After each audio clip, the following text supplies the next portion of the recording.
Le sorprendía la claridad con que veía las cosas. Pasó revista a todo lo que sabía de Fanucci. Recordó el día en que le cortaron la cara con un cuchillo y cómo se había echado a correr, con el sombrero pegado a la barbilla, para que no manase la sangre. Recordó la muerte del que había empuñado el cuchillo y cómo los otros dos habían conservado la vida a cambio de una fuerte indemnización. Y comprendió que Fanucci no era hombre de grandes influencias, no podía serlo, no era más que un confidente de la policía. Un hombre realmente poderoso no hubiera puesto precio a su venganza. Un verdadero jefe mafioso hubiera hecho matar también a los otros dos. No. Fanucci había matado a uno de sus agresores, pero sabía que no podría matar a los otros, máxime estando ambos alertados. Y por ello se había conformado con aceptar dinero. Era únicamente su fuerza bruta personal la que le permitía conseguir que los tenderos y los jugadores le pagaran tributo. Pero Vito Corleone sabía de una casa de juego que nunca había querido pagar y nada había ocurrido. Eso demostraba que Fanucci estaba solo. Como máxime, disponía de algunos pocos pistoleros alquilados para trabajos especiales y a base de dinero en efectivo. Estos pensamientos se encadenaron con otros y así, al cabo de un rato, Vito Corleone llegó a la conclusión de que debía dar un nuevo rumbo a su vida. Estaba convencido de que cada hombre tiene escrito su destino. Aquella noche hubiera podido pagar a Fanucci el tributo exigido, con lo que se hubiera convertido de nuevo en dependiente de droguería, y luego, con los años, tal vez hubiera podido llegar a establecerse por su cuenta. Pero el destino había decidido que debía llegar a ser un don, y se había servido de Fanucci para ponerle en el sendero que tenía destinado. Cuando hubieron terminado la botella de vino, Vito dijo a Clemenza y a Tesio: «Si os parece, ¿por qué no me dais $200 cada uno y yo me cuidaré de pagar a Fanucci? Os garantizo que aceptará esa suma. Dejadlo todo en mis manos. Arreglaré este problema a vuestra entera satisfacción». Enseguida Clemenza se puso en guardia. Sospechaba. Vito, con voz fría, le dijo: «Soy incapaz de mentir a mis amigos. Habla mañana con Fanucci y deja que te pida el dinero, pero no le pagues. Y sobre todo no te pelees con él. Dile que no llevas dinero encima y que le pagarás por mediación mía. Dale a entender que estás dispuesto a pagar lo que pide. No regatees. El precio ya lo discutiré yo con él. El hacerle enfadar no tiene objeto, si es tan peligroso como decís». Se mostraron de acuerdo. Al siguiente día Clemenza habló con Fanucci para asegurarse de que Vito no le jugara una mala pasada. Luego fue al piso de Vito y le dio los $200. Miró inquisitivamente a Vito Corleone y dijo: «Fanucci nada me dijo de que estuviera dispuesto a aceptar menos de $300. ¿Cómo te las vas a arreglar para que se conforme con 200? Eso es algo que no te concierne. Recuerda únicamente que te he hecho un favor». Tesio llegó más tarde. Era más reservado que Clemenza, más astuto y más inteligente, pero no tenía tanta personalidad ni tanta fuerza. Sentía que algo no estaba perfectamente claro. Estaba un poco preocupado. Dirigiéndose a Vito Corleone dijo: «Ten cuidado con ese cerdo de Fanucci. Pertenece a la mano negra. Es más marrullero que un cura. ¿Quieres que esté yo presente cuando le hagas entrega del dinero?» Vito Corleone movió negativamente la cabeza sin siquiera molestarse en contestar. Pero al cabo de un momento dijo a Tesio: «Comunica a Fanucci que le pagaré aquí, en mi casa, esta noche a las 9. Tengo que ofrecer a nuestro hombre un vaso de vino y naturalmente charlar un poco con él. He de convencerle para que acepte solo $200 de cada uno de nosotros». «No tendrás esa suerte. Fanucci nunca transige», comentó Tesio. «Razonaré con él», replicó Vito Corleone. Esta frase se haría famosa en los próximos años. Se convertiría en el último aviso. Sería la trompeta indicadora del inicio de sangrientas batallas. Cuando, convertido ya en don, pedía a sus oponentes que razonaran con él, Estos sabían que ello significaba la última oportunidad de resolver un asunto sin derramamiento de sangre. Aquel día, después de cenar, Vito Corleone dijo a su esposa que llevara a los dos niños, Sonny y Fredo, a la calle, y le ordenó que en modo alguno les dejara subir al piso hasta que él lo dijera. Ella debería permanecer en la escalera, junto a la puerta del piso, vigilando. Tenía que resolver un asunto con Fanucci y no quería que nadie les interrumpiera. Viendo a la mujer asustada, para tranquilizarla le dijo: «¿Crees que te has casado con un loco?». Ella no respondió. No respondió porque tenía miedo, pero no miedo de Fanucci, sino de su propio marido. Le veía cambiar de día en día, de hora en hora. Cada vez más, Vito irradiaba una especie de fuerza peligrosa. Siempre había sido un hombre tranquilo, poco hablador pero amable, y, cosa extraordinaria en un siciliano, razonable. La mujer asistía a un cambio radical de su marido. Se daba cuenta de que Vito se estaba quitando su disfraz de hombre inofensivo.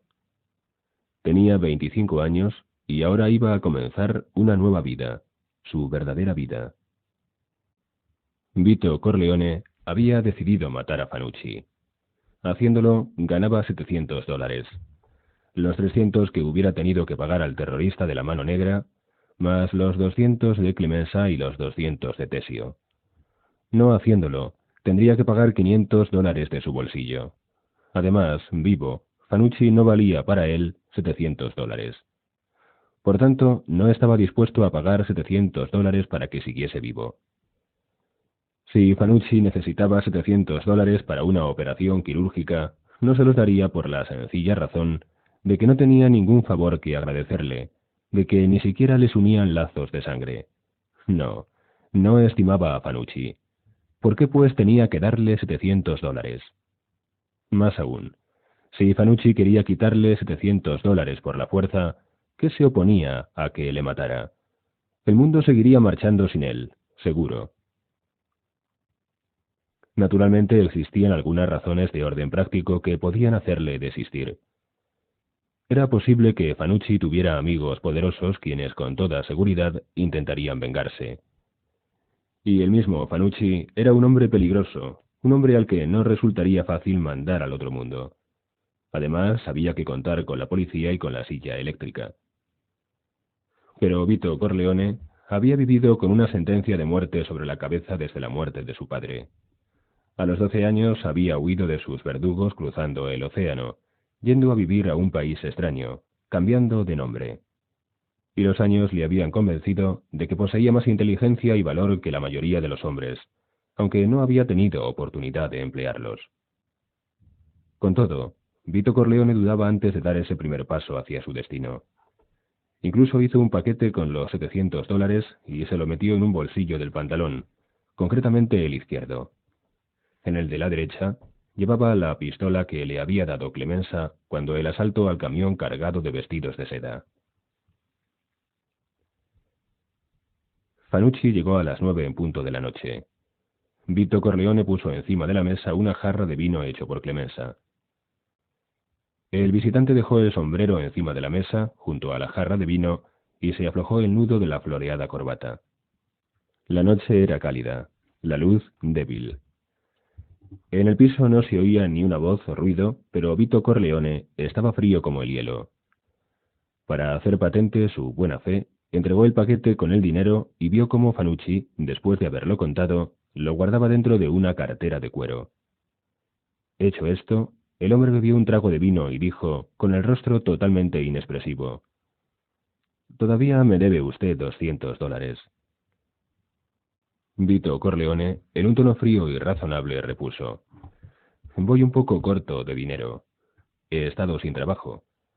Deme unas semanas de tiempo, se lo ruego». Era una petición razonable.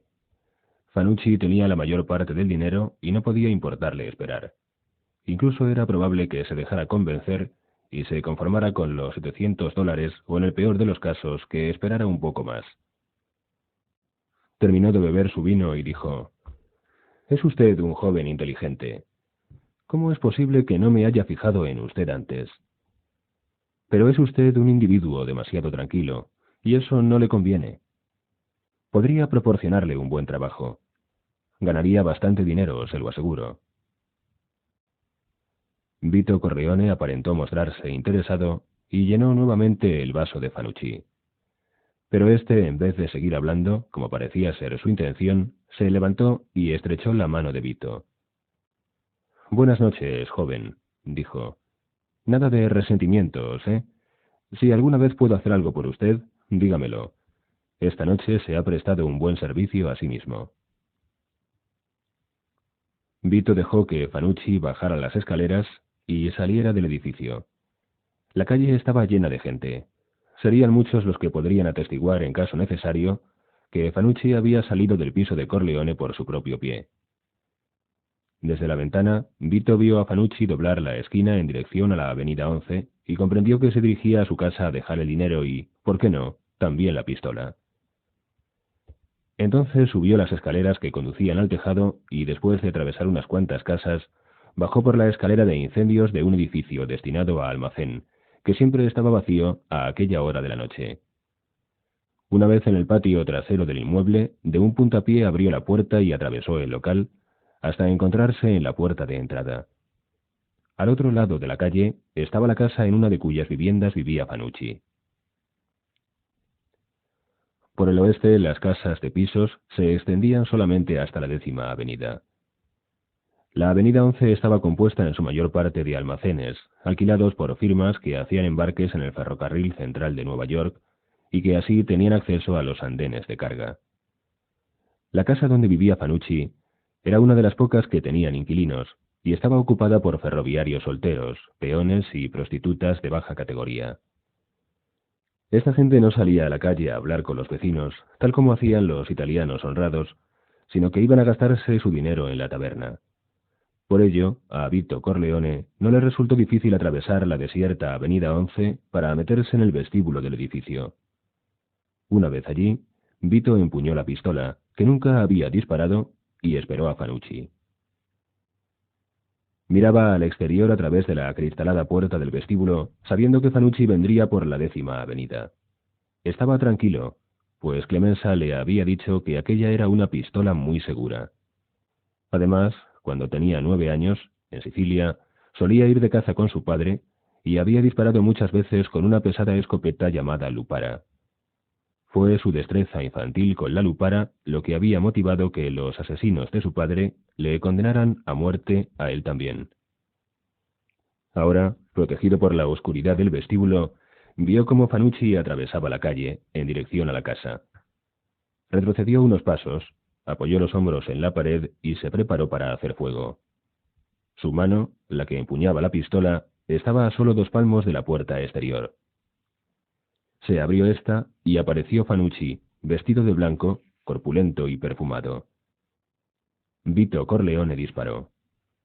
Como la puerta estaba abierta, una parte del ruido salió a la calle, mientras el resto hacía temblar el edificio.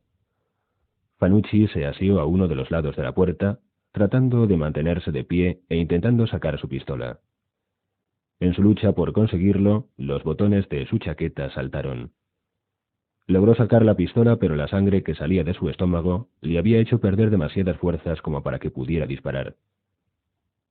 Con mucho cuidado, como si de poner una inyección en una vena se tratara, Vito Corleone hizo fuego por segunda vez contra el estómago de su víctima. Fanucci cayó de rodillas. De su boca escapó un fuerte rugido de dolor que a Vito le pareció casi cómico y al que siguieron otros 2 ya no tan fuertes. A continuación, Vito puso la boca de la pistola en la frente de Fanucci y disparó por tercera vez. 5 segundos después, Fanucci había muerto. Serenamente, Vito sacó la cartera que el muerto tenía en uno de los bolsillos de su chaqueta y se la guardó. Luego cruzó la calle, se metió en el almacén vacío, lo atravesó y subió por la escalera de incendios en dirección al tejado. Desde allí echó un vistazo a la calle y vio que el cuerpo de Fanucci yacía todavía en la puerta del edificio. No se veía a nadie más. Se habían abierto 2 ventanas del edificio y Vito podía ver la silueta de unas cabezas que se asomaban. Pero así como él no podía ver sus facciones, tampoco los demás podrían ver las suyas. Y seguro que aquella gente no avisaría a la policía. Fanucci estaría allí hasta la mañana siguiente, salvo que pasara algún policía. Ninguno de los habitantes de la casa se expondría voluntariamente a ser interrogado por la policía. Cerrarían sus puertas y pretenderían no haber visto ni oído nada. Podía tomarse el tiempo que necesitara. Llegó a su casa pasando por los tejados. Abrió la puerta, entró y cerró con llave. Registró la cartera del muerto. Aparte los $700 que él le había entregado, solo había un billete de $5 y algunas monedas sueltas. En un compartimento de la cartera descubrió además una antigua moneda de oro de $5. Un amuleto, con toda probabilidad. No, Fanucci no había sido un hombre rico. De haberlo sido, la pieza de oro no la hubiera llevado dentro de su cartera. Eso lo hacían solo los pobres diablos. Sabía que tenía que deshacerse de la cartera y de la pistola, como sabía ya entonces que la pieza de oro debía dejarla en la cartera. Volvió a subir al tejado y anduvo un poco. Tiró la cartera por un respiradero y luego, después de sacar las balas, golpeó el cañón de la pistola contra el borde del tejado. El cañón no se rompía. Cogió el arma por el cañón y golpeó la culata contra una chimenea. La culata se rompió en dos mitades. Dio un nuevo golpe y la pistola quedó definitivamente partida, con el cañón de un lado y el resto de la culata del otro. Echó ambas mitades en dos respiraderos diferentes y comprobó que al golpear contra el suelo del fondo no produjeron ruido alguno, a causa de la gran cantidad de basura allí almacenada. Por la mañana los vecinos echarían más basura, con lo que los trozos del arma quedarían sepultados para siempre, con un poco de suerte. Vito regresó a su piso. Estaba un poco tembloroso, pero era dueño de sus nervios. Temeroso de que las ropas que acababa de quitarse pudieran estar manchadas de sangre, las metió en un cubo metálico que su esposa utilizaba para lavar y las lavó con lejía y jabón, restregándolas contra las paredes del cubo, y luego lavó este también con jabón y lejía. Vio un montón de ropa recién lavada en un rincón del dormitorio y mezcló aquellas con las demás. Seguidamente, Vito Corleone se puso una camisa y unos pantalones limpios y salió a la calle a reunirse con su esposa y los vecinos. Al día siguiente se demostró que tales precauciones habían sido innecesarias. La policía, después de haber descubierto el cadáver de Fanucci, no hizo ni una sola pregunta a Vito Corleone. Este se sorprendió de que la policía no se hubiera enterado de la visita de Fanucci a su casa la noche en que fue asesinado. Con lo bien que había preparado su coartada, basada en el hecho de que Fanucci había salido de su casa por su propio pie. Fue más tarde cuando supo que la policía se había alegrado de la muerte de Fanucci, así como que no tenían demasiado interés en perseguir a sus asesinos. Habían supuesto que era una cuestión de ajuste de cuentas entre bandas de gángsters y se limitaron a interrogar a algunos conocidos elementos de los bajos fondos. Pero Vito no estaba fichado. Nadie le molestó en ningún momento. Había logrado engañar a la policía. Con sus socios, en cambio, fue otra cosa. Peter, Clemenza y Tessio le evitaron durante un par de semanas. No daban señales de vida. Finalmente, una noche fueron a visitarle a su casa. Por la forma en que le saludaron, era evidente que sentían por él un gran respeto. Vito Corleone correspondió a su saludo con fría cortesía y le sirvió vino. Clemenza fue el primero en hablar. Ahora nadie cobra el tributo a los comerciantes de la 9ª Avenida. Nadie se ocupa de recaudar el tributo que pagaban los jugadores. Vito Corleone miró fijamente a los dos hombres, pero nada dijo. Entonces Tessio señaló: «Podríamos ocuparnos de los clientes de Fanucci. Pagarían sin rechistar». «¿Por qué venís a mí?», dijo finalmente Vito Corleone. «Estas cosas no me interesan». Clemenza soltó una de sus peculiares carcajadas. Ya en su juventud, antes de convertirse en un hombre gordo, tenía la risa clásica de los obesos. Dirigiéndose a Vito Corleone dijo: «¿Qué hay de la pistola que te presté para lo del camión?». Dado que ya no la necesitas, devuélvemela. Con movimientos deliberadamente lentos, Vito Corleone sacó un fajo de billetes de uno de sus bolsillos y separó 5 de $10. Toma, cóbrate la pistola. La tiré después del asunto del camión, repuso sonriendo. Por aquel entonces, Vito Corleone desconocía el efecto de su sonrisa. Era ingenua a fuerza de no querer ser amenazadora. Sonreía como si se tratara de una broma que solo él hubiera sabido apreciar. Pero como solo lo hacía de aquella manera en asuntos de vida o muerte, cuando nadie pensaba en bromas y manteniendo sus ojos al margen de la sonrisa, todo ello se añadía a su carácter habitualmente razonable y tranquilo para convertir aquella sonrisa en algo terriblemente siniestro para los demás. Clemenza movió la cabeza y dijo: «No quiero el dinero». Vito se metió los $50 en el bolsillo y esperó. Los 3 hombres estaban en el secreto, sabían que había sido él quien mató a Fanucci. Y aunque nunca hablaron de ello con nadie, semanas más tarde lo sabía también toda la vecindad. Vito Corleone empezó a ser tratado por todos como hombre de respeto, pero él nada hizo para hacerse cargo de los negocios de Fanucci. Lo que siguió luego era inevitable. Una noche, la esposa de Vito se presentó en el piso con una vecina viuda, la señora Colombo. Era italiana y de conducta irreprochable. Trabajaba mucho para poder salir adelante. Su hijo de 16 años le entregaba cada semana el sobre de la paga sin abrir, al estilo del viejo país. Su hija, que contaba 17 y era modista, hacía lo mismo.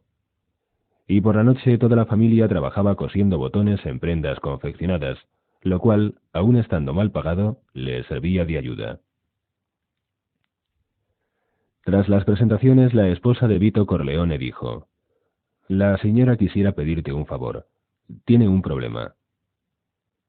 Vito esperaba que le pidiera dinero y estaba dispuesto a dárselo. Pero no se trataba de dinero. La señora Colombo tenía un perro al que su hijo menor adoraba y por cuya causa el dueño de la casa había recibido quejas de los inquilinos. El animalito ladraba mucho por las noches. La cuestión era que la señora Colombo se había visto instada a deshacerse del animal y que, aun habiendo intentado hacerlo, éste había regresado a la casa. A raíz de esto, el propietario le ordenó desalojar el piso, ante lo cual la pobre mujer prometió que esta vez sí se desharía definitivamente del perro. Pero no lo hizo, y el propietario estaba tan enfadado que no quería transigir.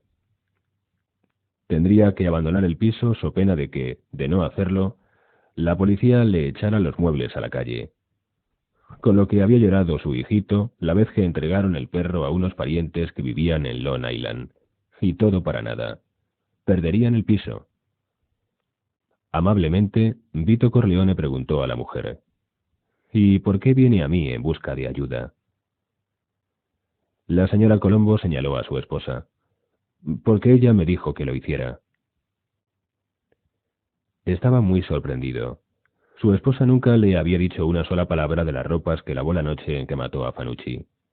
Nunca le había preguntado de dónde salía el dinero, teniendo en cuenta que no trabajaba. Incluso ahora, su cara era impasible. Vito dijo a la señora Colombo: «¿Puedo darle algún dinero para ayudarle a encontrar otro piso? ¿Es eso lo que quiere?». Llorando, la mujer argumentó: «Todas mis amigas están aquí. Nuestra amistad viene ya de Italia. ¿Cómo puedo irme a vivir a una vecindad extraña? Quiero que hable con el propietario de la casa. Quiero que le convenza de que no me eche a la calle». «Siendo así, no se preocupe. No tendrá que dejar el piso. Hablaré con él mañana por la mañana». Su esposa le dirigió una sonrisa cuyo significado no entendió, pero que le dejó complacido. La señora Colombo no parecía estar muy convencida. «¿Está usted seguro de que el propietario dirá que sí?», preguntó. «¿El señor Roberto?», dijo Vito con voz de sorpresa. «Naturalmente que dirá que sí. Es un buen hombre. Cuando yo le explique el caso se apiadará de sus desgracias. Ahora deje ya de preocuparse. No esté tan triste. Cuide su salud, pues sus hijos la necesitan. El propietario, el señor Roberto, iba cada día a la vecindad, donde poseía 5 pisos. Era un padrone, es decir, un hombre que facilitaba a trabajadores italianos recién desembarcados en el país a las grandes compañías. Con las ganancias de esta especie de trata había ido comprando los pisos, uno a uno. Procedía del norte de Italia y era un hombre educado, que solamente sentía desprecio por los analfabetos de Sicilia y Nápoles que ocupaban sus pisos. Le repugnaba que echaran la basura a los respiraderos y que dejaran a las ratas destrozar las paredes sin hacer nada para evitarlo. No era mala persona, era buen esposo y padre, pero se preocupaba constantemente de sus inversiones, del dinero que ganaba, de los inevitables gastos que debía efectuar en sus propiedades. Todo ello le había alterado los nervios, por lo que continuamente se hallaba irritado. Cuando Vito Corleone le paró en la calle para decirle que deseaba hablar con él, el señor Roberto se mostró brusco. No demasiado, desde luego, pues sabía que aquella gente del sur era capaz de acuchillarle a uno si se la ofendía, pero tampoco demasiado poco, pues aquel joven parecía ser muy tranquilo y sosegado. Señor Roberto, dijo Vito Corleone, la amiga de mi esposa, una pobre viuda, me ha dicho que ha recibido órdenes de abandonar el piso que habita, del cual es usted propietario. Está desesperada. No tiene dinero y sus únicos amigos están aquí, en esta vecindad. Le dije que yo hablaría con usted. Le aseguré que es usted un hombre razonable y que seguramente hubo un malentendido. Ya se ha deshecho del perro, que fue la causa del problema. ¿Por qué no le permite quedarse? De un italiano a otro, señor Roberto. Le ruego que no eche a la calle a la pobre viuda. El señor Roberto examinó al joven que tenía delante y vio un hombre de estatura media, pero corpulento, con aspecto de aldeano, pero no de bandido. Lo que le hacía gracia era que se atreviera a llamarse italiano. Ya he alquilado el piso a otra familia, dijo Roberto, y por una cantidad más elevada. Comprenderá que ahora ya no puedo volverme atrás. Vito Corleone hizo un gesto de amable comprensión.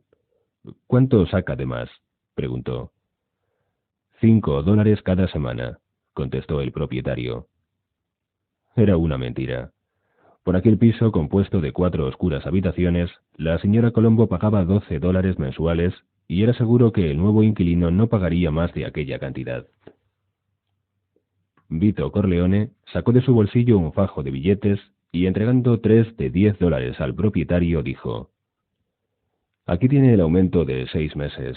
No tiene por qué decirle nada a ella, es una mujer orgullosa. Dentro de 6 meses volveremos a vernos.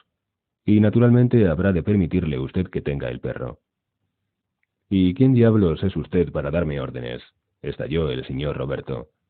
«Cuide sus modales o le pegaré una patada en el trasero que irá a parar en medio de la calle». Vito Corleone aparentó estar sorprendido. «Le estoy pidiendo un favor, solo eso. Uno nunca sabe a quién va a necesitar en la vida, ¿no es cierto? Vamos, tome este dinero. Se lo ofrezco en prueba de mi buena voluntad. Luego, decida usted libremente». Puso el dinero en la mano del señor Roberto y prosiguió: «Hágame este pequeño favor. Tome el dinero y vuelva a pensar en la pobre viuda. Mañana por la mañana, si se empeña usted en devolverme el dinero, hágalo. Si quiere que la mujer abandone su piso, ¿cómo podré impedirlo? El piso es suyo, después de todo. Si no quiere que tenga el perro en el piso, debo decirle que lo comprendo perfectamente. A mí, personalmente, los animales nunca me han gustado». Dio un golpecito en el hombro del señor Roberto y luego, en tono persuasivo, terminó: «Me va a hacer este pequeño favor, ¿verdad? No lo olvidaré. Hable con mis amigos de la vecindad. Todos le dirán que soy hombre que gusta de manifestar su agradecimiento». Naturalmente, el señor Roberto había comenzado a comprender. Al despedirse de Vito Corleone, hizo sus averiguaciones y no esperó a la mañana siguiente. Aquella misma noche llamó a la puerta de los Corleone, se excusó por lo intempestivo de la hora y aceptó un vaso de vino que le ofreció la señora de la casa. Aseguró a Vito que todo había sido un malentendido, que la señora Crombo podría permanecer en el piso y que desde luego podría tener el perro. ¿Qué se habían creído aquellos miserables inquilinos? ¿Es que tenían derecho a protestar por el escaso ruido que hacía el pobre animal pagando un alquiler tan bajo? Finalmente puso encima de la mesa los $30 que horas antes le había entregado Vito Corleone y dijo: «Su buen corazón, al ayudar a esa pobre viuda, me ha avergonzado. Quiero demostrarle que también yo sé lo que es la caridad cristiana. El alquiler seguirá siendo el mismo que hasta ahora». Ambos hombres interpretaban su papel a la perfección. Vito sirvió más vino, pidió unos pastelitos, apretó amistosamente la mano del señor Roberto y alabó su buen corazón. El señor Roberto, por su parte, se limitó a afirmar que el hecho de haber conocido a un hombre como él había restaurado su fe en la humanidad. Finalmente se despidieron. El señor Roberto, asustado, tomó el tranvía y se fue a su casa, en el Bronx. Se acostó enseguida. Estuvo 3 días sin dejarse ver por allí. En la vecindad, Vito Corleone se había convertido en un hombre de respeto. Se decía que era un reputado miembro de la mafia siciliana. Un día, un hombre que organizaba juegos de azar en una habitación amueblada se le acercó y le pagó voluntariamente $20 semanales por su amistad.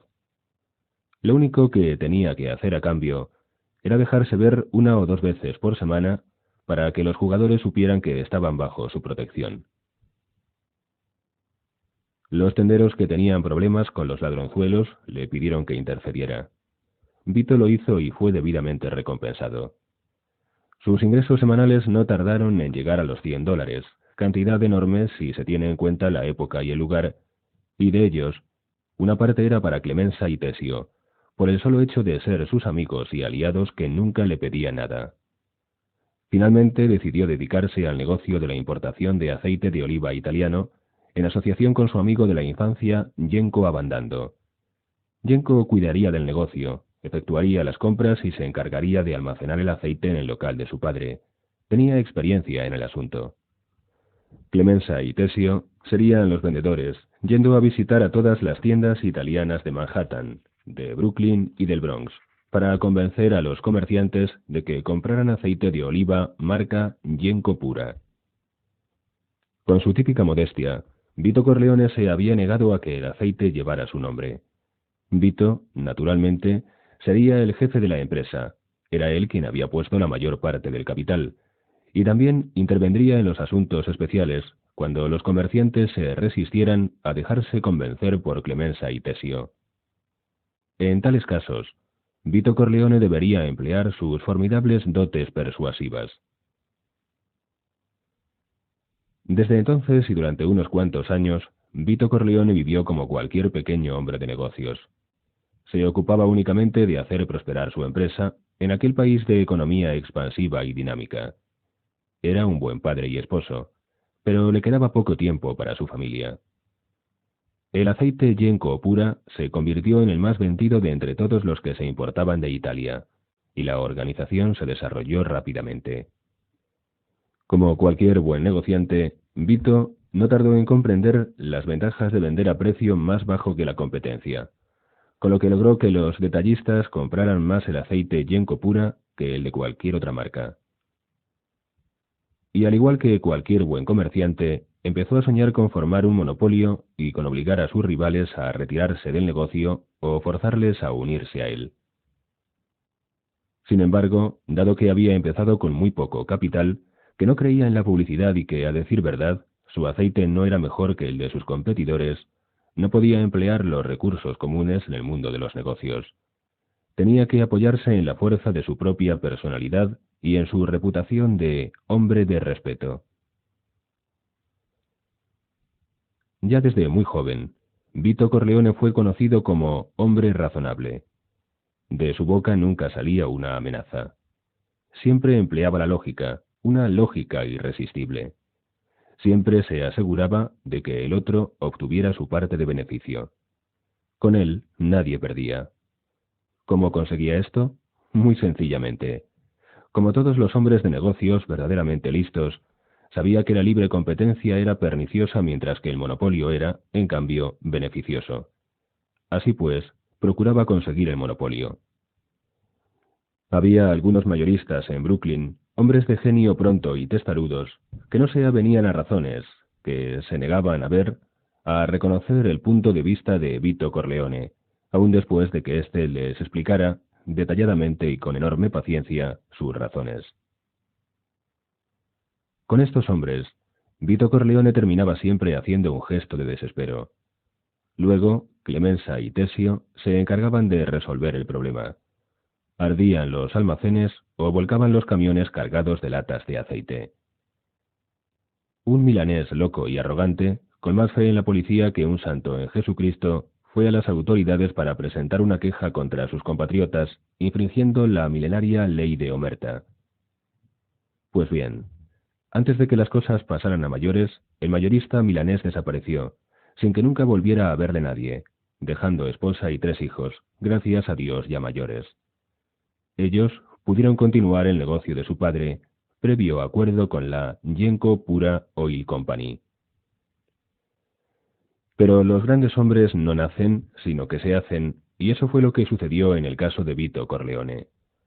Cuando llegó la prohibición, Vito Corleone dio el paso decisivo, el que habría de permitirle dejar de ser un comerciante, poco escrupuloso pero comerciante y de poca monta, para convertirse en un grandón de los negocios ilegales.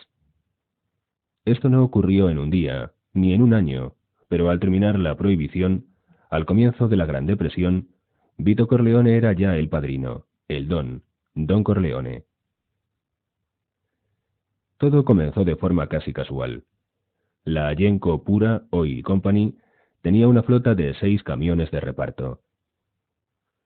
A través de Clemenza, Vito Corleone entró en contacto con un grupo de contrabandistas italianos que pasaban alcohol y whisky desde el Canadá y que necesitaban camiones y repartidores para el área de la ciudad de Nueva York. También necesitaban hombres de confianza, discretos y valerosos, y estaban dispuestos a pagar bien a Vito Corleone. Tan enorme era la suma que éste redujo drásticamente el volumen de sus negocios de aceite de oliva para dedicar los camiones al servicio casi exclusivo de los contrabandistas. Y ello a pesar de que tales caballeros habían efectuado su oferta envuelta con disimuladas amenazas. Pero ya entonces era Vito Corleone un hombre a quien no ofendían las amenazas. Lo que le interesaba era el beneficio que pudiera obtener. Desde el principio tuvo una pobre opinión de sus nuevos socios, precisamente porque consideraba estúpido proferir amenazas cuando no existía la menor necesidad de hacerlo. A pesar de no irritarle, no olvidaba las amenazas. Ya llegaría el momento de pasar cuentas. Siguió prosperando. Y lo que era más importante todavía, adquirió sabiduría, relaciones, experiencia y muchas amistades. Posteriormente se demostró que Vito Corleone no era solo un hombre de talento, sino que, a su modo, era también un genio. Se convirtió en protector de las familias italianas que habían instalado tabernas clandestinas en sus hogares, donde vendían whisky a los trabajadores solteros, a 15 centavos el vaso. Fue padrino del hijo menor de la señora Colombo, cuando el muchacho recibió el sacramento de la confirmación, y le regaló una moneda de oro de $20. Y además, cimentó su exagerado concepto de la amistad, cuando, dado que era inevitable que alguno de los camiones fuera detenido por la policía, Genco Abandando contrató los servicios de un abogado muy bien relacionado con el departamento de policía y en los juzgados. Vito Corleone hizo confeccionar una lista que cada vez fue mayor, de funcionarios estatales que mensualmente recibían de la organización una gratificación. Un día que el abogado trató de reducir la lista, alegando que las sumas a pagar eran enormes, Vito le dijo: No, cuanto más larga sea la lista, mejor, aunque tengamos que pagar a hombres que de momento no nos sirvan de nada. Creo en la amistad, y quiero primero hacer gala de ella. Al correr del tiempo, el imperio de Corleone fue creciendo. La lista se hizo más larga y el número de hombres que trabajaban directamente para Tessio y Clemenza fue aumentando considerablemente. Ya se había hecho difícil controlarlo todo. Por ello, Vito Corleone decidió reestructurar su imperio. Dio a Clemenza y a Tesio el título de caporegime o capitán, a sus subordinados el de soldados, y a Genco Abandando le nombró su consejero o consigliori. Creó una profunda y ancha sima entre él y cualquier acto operacional. Cuando daba una orden, nunca lo hacía a otros que no fueran Genco o uno de los caporegimes, y raramente permitía que fuera escuchada por otra persona que aquella a la que iba dirigida. Al grupo de Tesio lo hizo responsable de Brooklyn y al de Clemenza le encargó del Bronx. Por otra parte, además, separó a ambos hombres y, sin decirlo claramente, les dio a entender que no quería que tuvieran ninguna relación, ni siquiera social, salvo en caso de absoluta necesidad. Esto se lo explicó a Tesio, que era más inteligente, aunque le dijo que se trataba de una medida de seguridad cara a la ley. Pero Tesio comprendió que Vito no quería que sus dos caporegime tuvieran oportunidad alguna de conspirar contra él, así como que no había nada personal en ello y que se trataba de una simple precaución táctica. En compensación, Vito dio a Tesio una completa autonomía en su demarcación, mientras que a Clemenza lo mantuvo más bajo control. Clemenza era más valiente, más atolondrado y más cruel, a pesar de su jovialidad exterior, por lo que necesitaba ser vigilado más de cerca. La Gran Depresión incrementó el poder de Vito Corleone. Fue por aquel entonces cuando empezó a ser llamado Don Corleone. En la ciudad, los hombres honrados buscaban trabajo inútilmente y muchos eran los orgullosos que se veían obligados a acogerse a la caridad pública. En cambio, los hombres de Don Corleone se paseaban con la cabeza alta y los bolsillos repletos de dinero, sin temor a perder su empleo. El mismo Don Corleone, el más modesto de los hombres, no podía evitar un sentimiento de orgullo. Cuidaba de su mundo, de su gente, y nadie podía decir que hubiera decepcionado a quienes dependían de él, a quienes por él arriesgaban su libertad y su vida. Cuando alguno de sus empleados, por lo que fuere, era arrestado y enviado a prisión, su familia no tenía por qué preocuparse del dinero. Puntualmente les era entregado el sueldo íntegro del cabeza de familia. Esto no expresaba, naturalmente, un sentimiento de pura caridad cristiana. Ni sus mejores amigos se hubieran atrevido a decir que Don Corleone era un santo del cielo. Su generosidad tenía algo de interesada. Un empleado enviado a prisión sabía que con solo mantener la boca cerrada, su familia no carecería de nada, así como que si no informaba a la policía, sería calurosamente recibido al salir de la cárcel. Se celebraría una fiesta en su casa, a base de comida de primera calidad de la que no faltaría ravioli casero, vino y pasteles, con la asistencia de todos sus amigos y familiares, y luego, en cualquier momento, aparecería el consigliori Genco Abandando, o quizás hasta el mismo Don, para presentar sus respetos al recién liberado, tomar un vaso de vino y dejar un regalo en metálico lo bastante importante como para que el fiel y discreto empleado pudiera tomarse unas vacaciones de 1 o 2 semanas junto con su familia antes de reincorporarse al trabajo. A tal punto llegaban la simpatía y la comprensión de Don Corleone. Fue por entonces que el Don comenzó a creer que él sabía dirigir su mundo mucho mejor que sus enemigos el suyo, creencia esta alimentada por el hecho de que mucha gente pobre de la vecindad venía a pedirle ayuda. Acudían para solicitarle de todo: conseguir la paz conyugal, encontrar un empleo para el hijo, sacar a alguien de la cárcel, obtener un pequeño préstamo, intervenir cerca de propietarios que pedían alquileres muy altos a inquilinos sin trabajo. Don Vito Corleone ayudaba a todos. Y no solo eso, sino que lo hacía de buen grado. En consecuencia, cuando estos italianos tenían que votar en las elecciones municipales, o cuando se trataba de elegir a los representantes del Estado en el Congreso, se dejaban aconsejar por su amigo Don Corleone, su padrino. Así fue como se convirtió en una potencia política a la que consultaban los jefes de los partidos, y cuyo poder se vio consolidado y aumentado gracias a su penetrante visión del futuro. Pagaba los estudios a una serie de muchachos brillantes, pertenecientes a familias italianas pobres, que al cabo de unos años se convertirían en los abogados, los fiscales y los jueces de la ciudad. Don Corleone preparaba el futuro de su imperio con el mismo cuidado con que pudiera hacerlo un gran político. Cuando se derogó la prohibición, el imperio del Don hubiera podido sufrir un rudo golpe de no ser que Vito Corleone había tomado sus precauciones. En 1933 envió emisarios al hombre que controlaba los garitos de Manhattan, la usura, las apuestas, la lotería ilegal de Harlem, etc. Se llamaba Salvatore Maranzano y era considerado como un peso novante del calibre 90, como uno de los reyes de los bajos fondos. Los emisarios de Corleone le propusieron ir a medias en el negocio, ya que éste podría constituir, con su organización y sus contactos policíacos y políticos, un buen paraguas para Maranzano, cuyas operaciones podrían extenderse además hasta Brooklyn y el Bronx. Pero Maranzano, que carecía de visión del futuro, rechazó desdeñosamente la propuesta de Vito Corleone, en parte porque tenía amistad con Al Capone, quien contaba con su propia organización y sus propios hombres, aparte de armamento de todo tipo. No iba pues a aliarse con un advenedizo cuya reputación era mayor como parlamentario que como mafioso. La negativa de Maranzano encendió la mecha de la Gran Guerra de 1933, la cual iba a cambiar por completo la estructura del bajo mundo de la ciudad de Nueva York. A primera vista, la lucha era muy desigual. Salvatore Maranzano poseía una poderosa organización y tenía amistad con Al Capone de Chicago, a quien podía solicitar su ayuda en cualquier momento.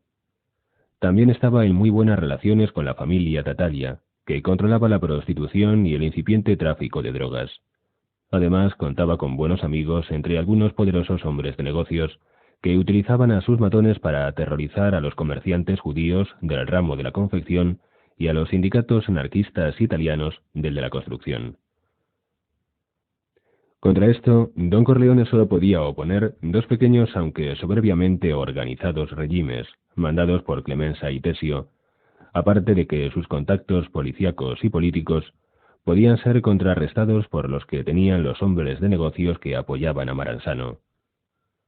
Pero poseía una gran ventaja, consistente en la ignorancia completa del enemigo respecto a su organización.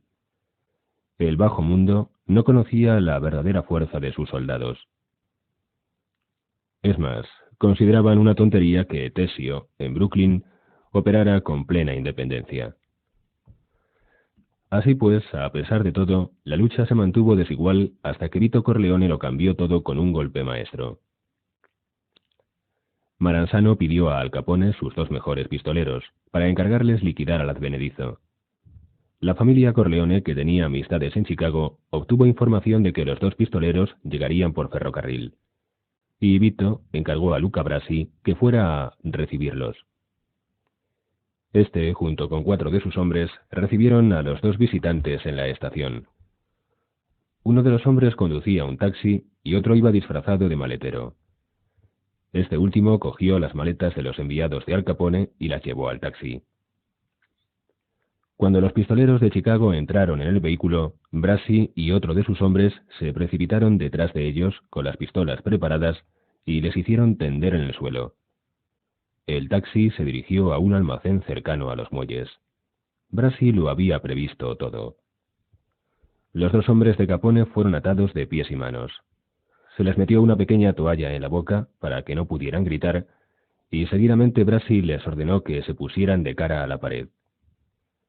Entonces cogió una barra de hierro y empezó a golpear fuertemente los pies de uno de ellos, hasta rompérselos.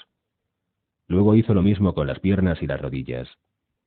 Finalmente le golpeó los muslos y el vientre. Brasi era muy fuerte, pero tuvo que descargar muchos golpes para conseguir su propósito. Naturalmente, a los primeros golpes, la víctima había caído al suelo, encharcándolo con su sangre impregnada de trozos de carne. Cuando Brasi se volvió hacia el segundo hombre, vio que ya no tendría que cansarse dando nuevos golpes. El hombre, por imposible que pueda parecer, se había tragado la pequeña toalla. Cuando la policía realizó la autopsia para determinar las causas de la muerte, encontraron la toalla en su estómago. Pocos días después, en Chicago, Los Capone recibieron de Vito Corleone el siguiente mensaje. Ahora ya sabe usted cómo trato a mis enemigos. ¿Por qué un napolitano tiene que interferir en una pelea entre dos sicilianos? Si desea tenerme por amigo, sepa que le debo un favor y que estoy dispuesto a pagárselo en cuanto me lo pida. Un hombre como usted sabrá de sobras lo beneficioso que es tener un amigo que, en lugar de pedir ayuda, se ocupa de sus propios asuntos y está siempre dispuesto a ayudar.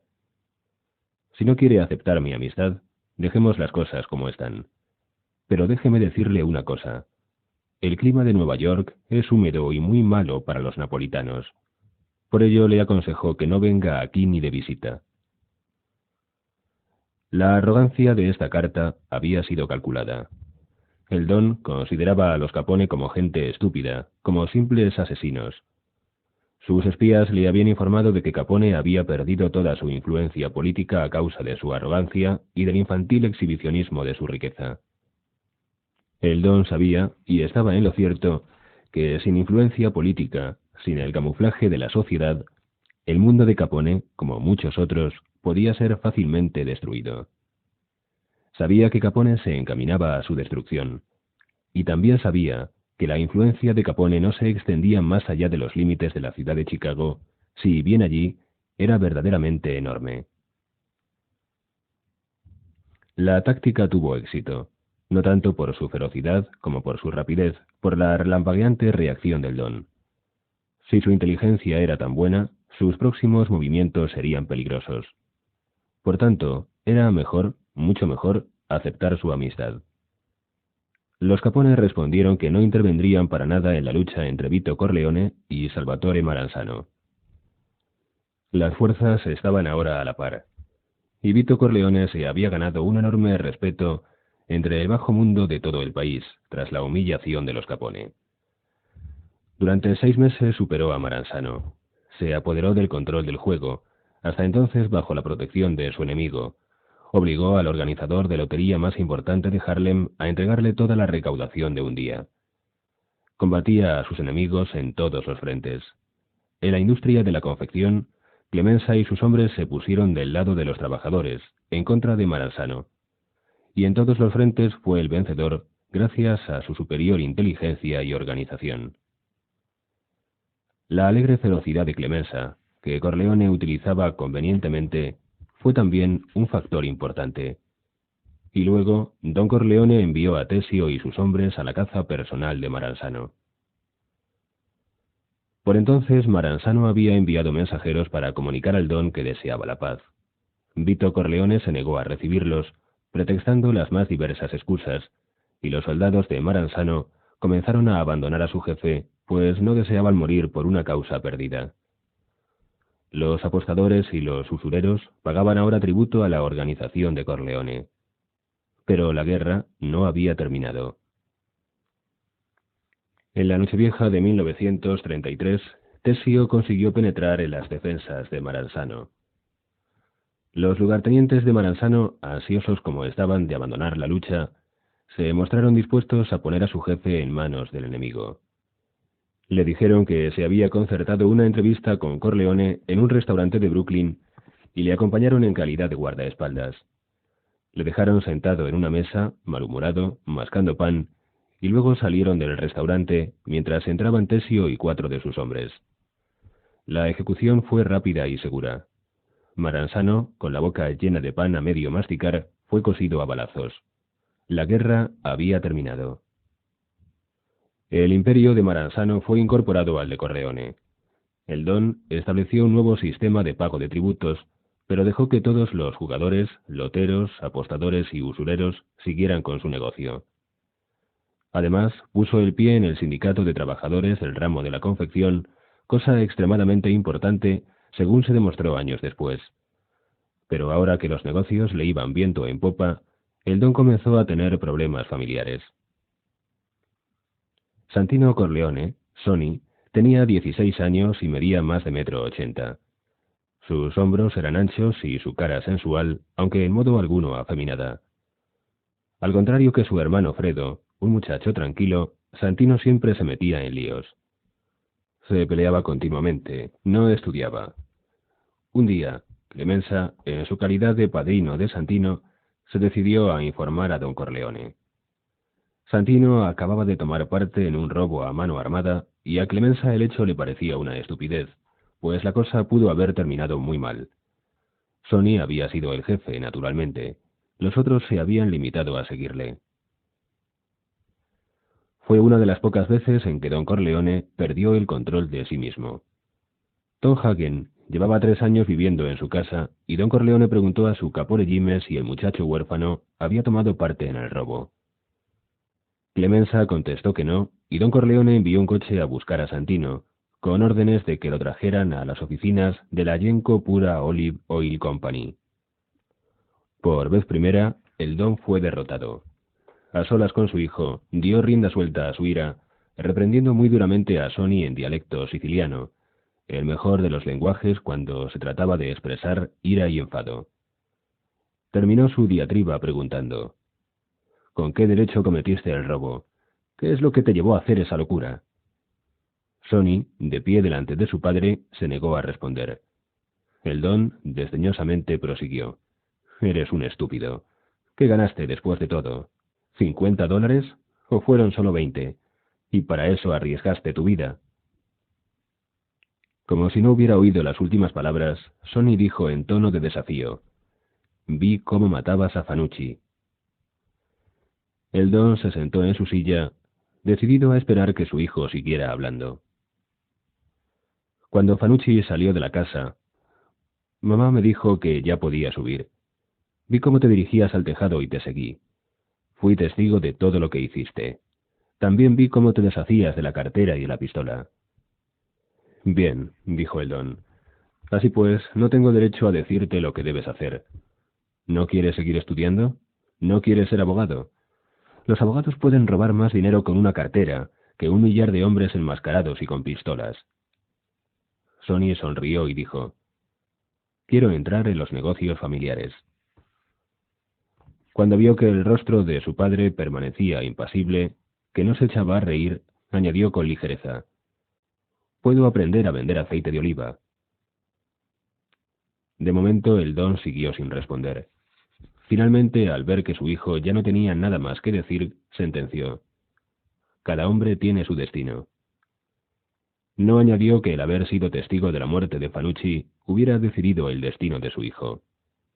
Se limitó a concluir con voz tranquila: ven mañana por la mañana a las 9. Genco te dirá lo que debes hacer. Pero Genco, abandando, con la perspicacia obligada en todo consigliori, se dio cuenta de los verdaderos deseos del don y destinó a Sonny como guardaespaldas de su padre. Desde aquel puesto, el muchacho podría aprender las complejidades inherentes al título de don. Por otra parte, el empleo de Sonny puso al descubierto el instinto profesoral del don, quien se aplicó en aconsejar a su hijo mayor para que éste llegara a ser un hombre de provecho. Además de su a menudo repetida teoría de que cada hombre tiene trazado de antemano su destino, el don reprendía constantemente a Sonny sus juveniles arrebatos de ira. Consideraba que las amenazas eran peligrosísimas y que la ira, si no había sido previamente meditada, era todavía más perjudicial que aquellas. Nadie había visto al don proferir amenazas abiertas contra persona alguna. Nadie le había visto jamás irritado. Y claro, trataba de que Sonny fuera como él. No se cansaba de repetirle que lo mejor era que el enemigo sobreestimara los fallos de uno, y mucho más, que los amigos subestimaran las virtudes. El caporegime Clemenza cogió a Sonny por su cuenta y le enseñó a disparar y también a manejar el garrote. Por cierto que el muchacho no gustaba del italiano garrote, pues sus muy americanizados gustos le inclinaban a preferir la sencilla, impersonal y anglosajona pistola, lo que entristecía a Clemenza. Total que Sonny se convirtió en el constante acompañante de su padre. Cuidaba de conducir su coche y de ayudarle en 1000 pequeños detalles. Durante los 2 años siguientes pareció que Sonny era uno de los tantos muchachos de su edad que en todo el mundo comenzaban a adentrarse en los negocios del padre. No demostraba ser demasiado brillante, no se tomaba la cosa demasiado en serio y parecía contentarse con el trabajo que le había sido asignado. mientras su amigo de siempre y semiadoptado hermano, Tom Hagen, iba a la universidad. Fredo cursaba la segunda enseñanza. Michael, el hermano menor, todavía estaba en la escuela primaria y la pequeña Connie acababa de cumplir tan solo 4 años de edad. Hacía ya tiempo que la familia se había mudado a un piso situado en el Bronx. Don Corleone tenía intención de comprar una casa en Long Island, pero quería que la compra encajara con otros planes que maduraba. Vito Corleone era un hombre de visión. Todas las grandes ciudades de América se habían convertido en campos de batalla donde contendían los reyes de los bajos fondos. Las luchas entre bandas rivales era el pan de cada día. Algunos hombres ambiciosos querían tomar parte en el reparto de los beneficios que el vicio proporcionaba, mientras que otros hombres, como el mismo Corleone, simplemente querían conservar lo que ya tenían. En medio de este caos, Don Corleone se dio cuenta de que los periódicos y los políticos utilizaban aquellas luchas y matanzas para conseguir leyes más rigurosas, métodos policíacos más duros.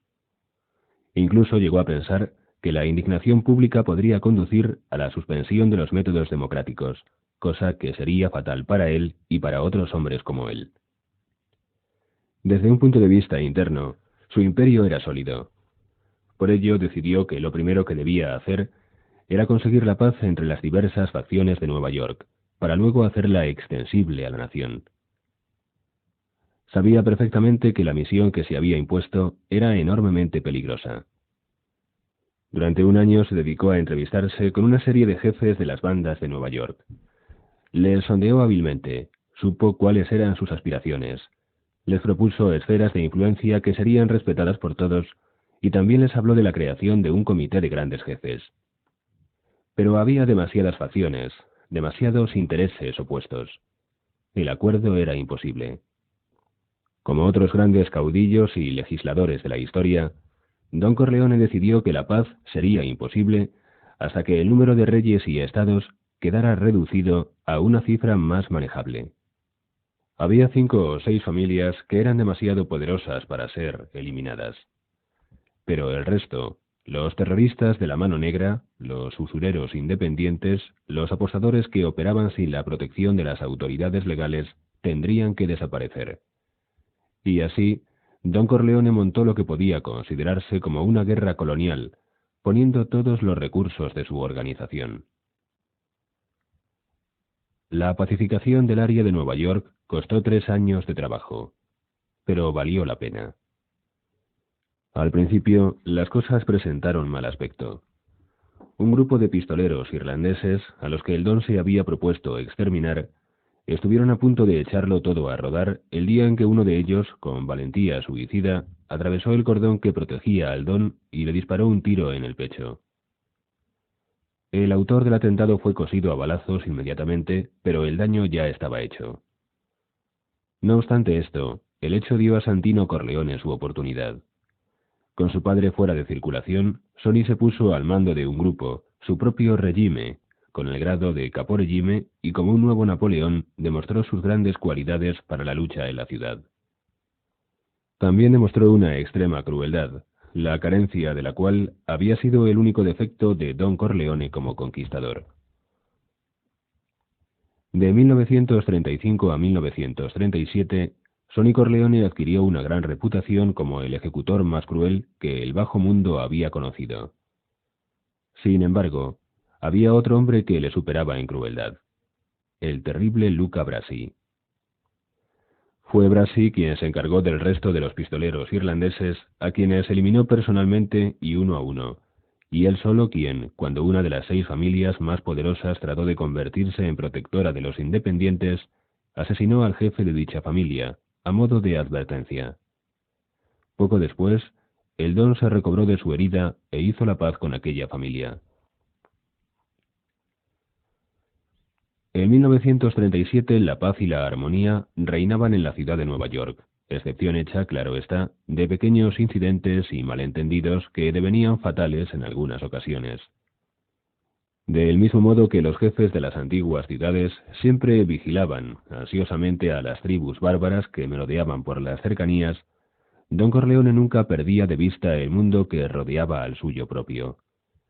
Se fijó en la fulgurante carrera de Hitler y del nacionalsocialismo, en la actitud alemana con respecto a Inglaterra y Múnich. Vio claro que la guerra era inevitable y no se le ocultaban las consecuencias de todo tipo que ello acarrearía. Su mundo particular sería más inexpugnable que antes, aparte de que, además, se le presentaba la ocasión de convertir en realidad eso de que cualquier hombre avispado puede, en tiempo de guerra, hacerse rico rápidamente. Don Corleone, que ya era rico, podría acumular aún mucha riqueza más. Para ello, sin embargo, era necesario que en su mundo particular reinase la paz. Don Corleone llevó su mensaje a través de los Estados Unidos. Conferenció con compatriotas en Los Ángeles, San Francisco, Cleveland, Chicago, Filadelfia, Miami y Boston. En 1939 era el apóstol de la paz del Bajo Mundo y hay que reconocer que alcanzó un eficaz y extraordinario éxito.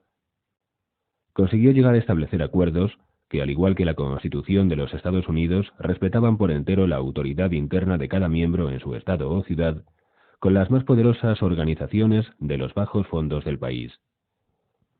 Tales acuerdos se referían solamente a esferas de influencia y tendían únicamente a asegurar la paz en dicho medio.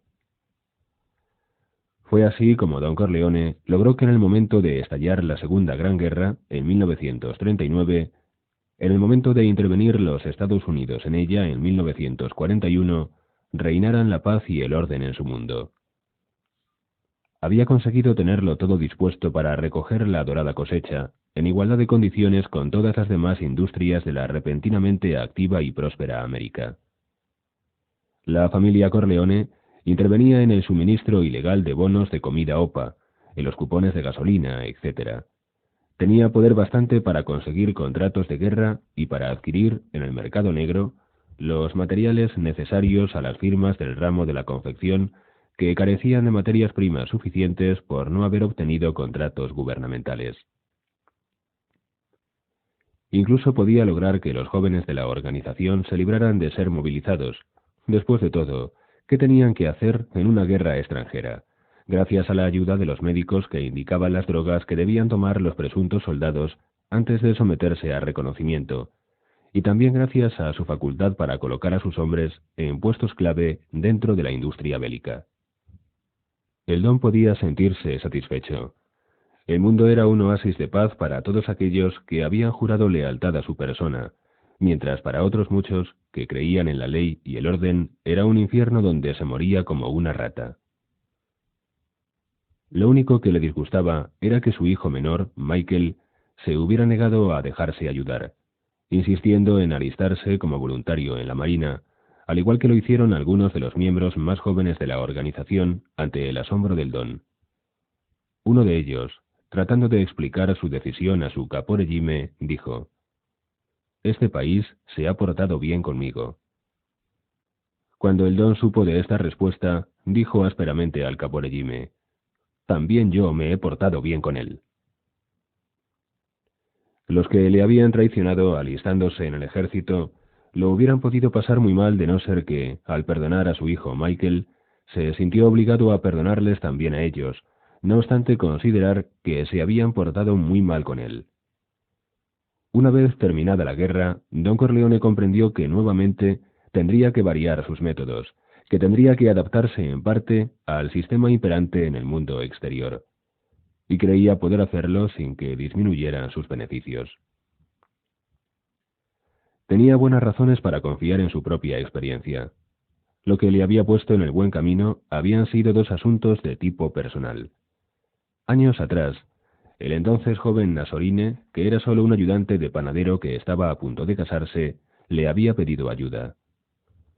Él y su futura esposa, una buena chica italiana, habían ahorrado dinero y habían pagado la enorme suma de $300 a un vendedor de muebles que les había sido recomendado. El comerciante les dejó escoger todo lo que quisieron para amueblar el piso. Un bonito y macizo dormitorio, con sus mesillas de noche y sus lámparas. El living, muy bonito también, con su sofá y sus dos butacas y otras cosas. Nasorine y su prometida habían disfrutado de veras escogiendo lo que más les gustaba de entre una enorme cantidad de muebles. El vendedor tomó el dinero que los novios habían ahorrado penosamente, y les prometió que los muebles los enviaría dentro de la misma semana. Al cabo de pocos días, sin embargo, la tienda de muebles había ido a la bancarrota y todas las existencias se las habían quedado los acreedores. Entretanto, el propietario había desaparecido, dando rienda suelta a su ira. Nasorine fue a ver a su abogado, quien le dijo que nada podía hacerse hasta que los tribunales decidieran, y comprendió que a lo peor pasarían 3 años, en cuyo caso podría darse por satisfecho si conseguía recuperar 10 centavos por dólar, pues el activo del mueblista debía repartirse entre todos los acreedores. Vito Corleone no podía creerlo. No era posible que la ley permitiera un robo como aquel. El propietario de la tienda de muebles vivía en una hermosa casa, poseía una finca en Long Island, un lujoso automóvil, y enviaba a sus hijos a la universidad. ¿Cómo era posible que, teniendo los $300, no hubiese enviado los muebles al pobre Nasorine? Vito Corleone no dudaba de la palabra de Nasorine, pero hizo que Yenko Abandando, a través de los abogados de la Yenko Pura, se asegurase de ello. Resultó que la historia de Nasorine era completamente cierta. El propietario de la tienda de muebles tenía toda su fortuna personal a nombre de su esposa. Su negocio de muebles era una sociedad de responsabilidad limitada, por lo que no se le podía responsabilizar como ente individual. Realmente su mala fe había sido evidente, pero no era el suyo un caso aislado. Eran muchos los comerciantes que, cuando les convenía, se declaraban en quiebra, perjudicando a mucha gente. Legalmente, nada podía hacerse por el pobre Nasorine. Como es natural, el asunto no tardó en ser resuelto. Don Corleone envió a su consigliori, Yenko Abandando, a hablar con el vendedor de muebles, y este, que nada tenía de tonto, comprendió enseguida. Nasorine tuvo sus muebles. Esta fue para el joven Vito Corleone una valiosa lección. El segundo incidente tuvo repercusiones mucho más amplias. En 1939, Don Corleone decidió llevar a su familia a vivir fuera de la ciudad. Como cualquier otro padre, quería que sus hijos asistieran a las mejores escuelas y deseaba que se relacionaran con compañeros de clase elevada. Además, por razones personales, deseaba el anonimato que podía procurarle la vida en el extrarradio, donde su reputación no era conocida. Adquirió la propiedad de Long Beach, que tenía entonces 4 casas de nueva planta y terreno suficiente para construir otras varias. Sonny estaba formalmente comprometido con Sandra y no tardarían en casarse, con lo que una de las casas sería para ellos. Otra para el Don. La tercera sería para Yenko Abandando y su familia, mientras que la última permanecería de momento desocupada. Una semana después de que las 3 casas fueran ocupadas, llegó a la Alameda un camión con 3 hombres que pretextaron ser inspectores del sistema de calefacción de las casas, por cuenta del municipio. Uno de los jóvenes guardaespaldas del Don les dejó pasar, acompañándoles hasta el sótano donde se encontraba la caldera. El Don, su esposa y Sonny estaban en el jardín, descansando y disfrutando de la brisa marina. Cuando el guardaespaldas le llamó, el Don hizo un gesto de disgusto. Los 3 individuos, todos muy corpulentos, estaban agrupados alrededor de la caldera. La habían desmontado y las piezas estaban esparcidas por el suelo. El jefe de los inspectores, un sujeto muy autoritario, dijo al Don: «Esta caldera está en muy mal estado. Si quiere que se la arreglemos y que se la volvamos a montar, le costará $150. Entonces podremos dar el visto bueno a su calefacción». Sacó de su bolsillo un papel rojo y añadió: «Ponemos un sello en esta hoja y usted ya no tiene por qué preocuparse. El municipio no volverá a molestarle». El Don encontraba aquello muy divertido. Llevaba unos días sumido en el aburrimiento, pues no se había ocupado en absoluto de negocios por causa de tener que dedicar todo su tiempo a los 1000 detalles que un cambio de domicilio lleva siempre aparejados. En un inglés más italianizado, del que solía emplear normalmente, preguntó: «¿Y si no pago, qué ocurrirá con mi calefacción?». Se la dejaremos como está ahora, desmontada, dijo el jefe, señalando las piezas esparcidas por el suelo del sótano. Aguarden, ahora les voy a pagar, dijo el don humildemente. Luego salió al jardín y dijo a Sonny: Escucha, hay 3 hombres trabajando en la caldera de la calefacción. No sé qué es lo que realmente quieren. Encárgate del asunto. No era una simple broma. Tenía la intención de convertir a su hijo en su lugarteniente, y esta era una de las pruebas que tendría que pasar antes de recibir el nombramiento. La solución que dio Sonny al asunto no gustó a su padre. Fue demasiado directa, es decir, carente de la sutileza siciliana. Tan pronto como oyó la petición del inspector jefe, sacó la pistola e hizo que los 3 hombres pusieran las manos en alto. Luego ordenó a algunos de los guardaespaldas de su padre que les dieran de bastonazos, y a continuación les obligó a que volvieran a montar la caldera y a que limpiaran el sótano.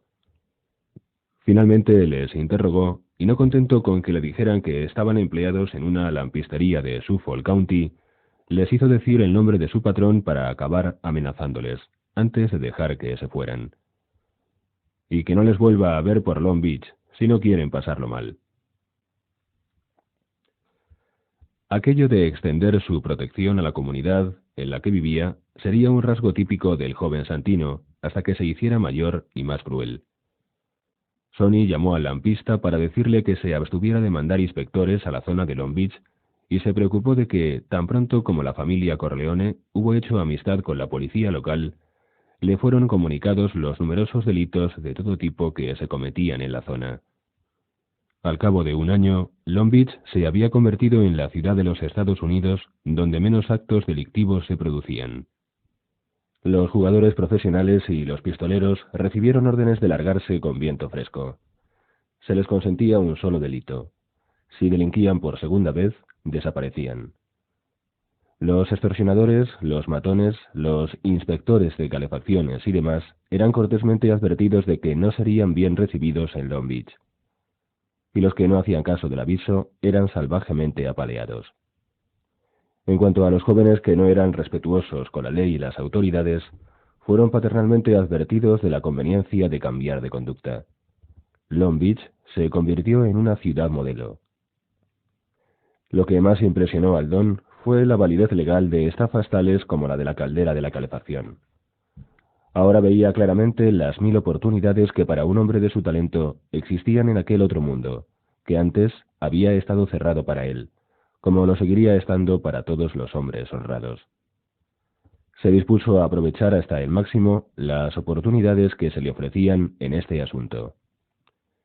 Y vivió feliz en la Alameda de Long Beach, consolidando y engrandeciendo su imperio, hasta que, terminada la guerra, el turco, Soloso, quebró la paz, obligando al don a hacer su guerra particular, una guerra que le condujo a un lecho de hospital. Cuarta parte. Capítulo 15. En aquella pequeña población de New Hampshire, todo cuanto de raro ocurriera era prontamente captado por las amas de casa, continuamente atisbando por detrás de las ventanas, y por tenderos siempre atentos al acontecer de la calle cuando su trabajo se lo permitía. Kay Adams, una chica pueblerina a pesar de su educación, miraba también a la calle desde la ventana de su dormitorio. Había estado preparándose para los exámenes y cuando se disponía a bajar al comedor para cenar, vio un automóvil que subía por la calle. No se sorprendió en absoluto cuando el vehículo se detuvo delante del jardín de su casa y de él salieron 2 hombres muy corpulentos, con aspecto de gángsters de película, según le pareció a Kay. La muchacha bajó rápidamente las escaleras para ser la primera en llegar a la puerta de la entrada, pues estaba segura de que eran enviados de Michael o de su familia y no quería que hablaran con su padre o su madre. No es que se avergonzara de ninguno de los amigos de Mike. Lo que ocurría es que sus padres eran personas anticuadas, yanquis de Nueva Inglaterra que no comprenderían que su hija pudiera siquiera conocer a hombres como aquellos. Llegó a la puerta justo en el momento en que sonaba el timbre. Kay llamó a su madre y dijo: «Yo abriré». Abrió la puerta y se encontró frente a los 2 hombres. Uno de ellos se metió la mano por debajo de la chaqueta, como si fuera a sacar la pistola, y Kay no pudo evitar un gesto de alarma. El hombre, sin embargo, sacó una cartera de cuero. La abrió y mostró a la muchacha una tarjeta de identificación. Soy el detective John Phillips, del Departamento de Policía de Nueva York. Este